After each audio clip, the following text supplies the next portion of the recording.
The Google search ranking system is still burying the feature that could have broken its own monopoly right now on your phone, and the European Commission can't stop it. In 2004, Google engineers built something dangerous, a neutral comparison tool that ranked shopping results on merit alone. It worked too well. It sent traffic away from Google's own products, so they buried it.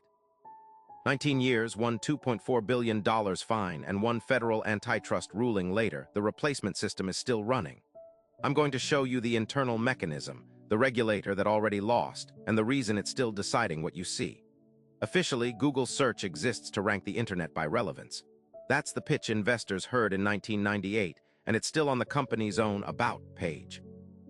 Behind that promise sits a layer of code engineers called twiddlers, re-ranking functions that quietly reorder results after the initial search is done. Twiddlers are supposed to catch spam, filter duplicates, surface fresher pages. That's the official story, the one Google told regulators for 2 decades. It sounds boring. It sounds like housekeeping. It is not housekeeping. It is the layer where relevance gets overwritten by something else entirely, and almost nobody outside the company has ever seen it work. Here's the first revelation. Internal Google documents, surfaced during litigation, show a twiddler used specifically to protect ad revenue by adjusting how many ads a page could show based on user behavior signals, not relevance, revenue. A separate function demoted independent shopping comparison sites, the ones that showed you prices across the entire web instead of just Google's paid listings.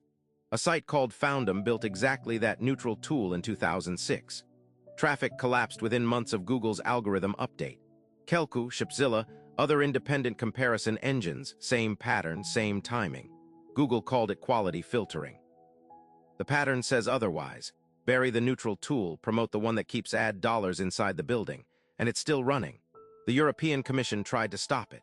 In 2017, after a 7-year investigation, they fined Google $2.4 billion and ordered equal treatment for rival shopping services. Google complied, technically. It built an auction. Rival comparison sites could now buy placement in the box Google used to give away for free. The independent tools didn't come back. They couldn't compete in an auction against the company that owned the auction house. Foundum shut down. The regulator that broke the monopoly on paper left the mechanism untouched underneath it. Here's the part nobody reported. The Commission knew the auction fix wouldn't restore competition. Internal EU staff flagged it. They approved it anyway. Now the deep mechanism, the part that makes this unstoppable. In August 2024, U.S. District Judge Amit Mehta ruled Google an illegal monopolist, specifically citing default search placement deals worth billions to Apple and browser makers, deals that fed the same ranking system the EU already fined once. But a monopoly ruling isn't a shutdown order. Remedies get argued in a separate phase. Appeals stretch that phase for years. Google is currently appealing. Under U.S. law, a company found guilty of monopolization keeps operating the monopoly during appeal unless a judge issues an injunction, and no injunction has frozen the ranking system itself. The twiddlers that buried Foundum's ancestor in 2006 are architecturally the same twiddlers running today, just rewritten, just renamed internally, still sitting between you and a neutral result. 2 governments proved the harm. Neither government touched the code.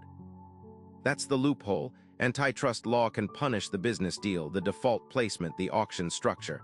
But it was never built to reach into a live ranking function and rewrite it line by line. So it doesn't. It can't. And it's still running. Here's what that means for you, specifically the next time you search for anything to buy. You are not seeing a ranked list of the best options. You are seeing a list shaped by twiddlers optimized, at some layer you cannot audit, for outcomes that include Google's own revenue.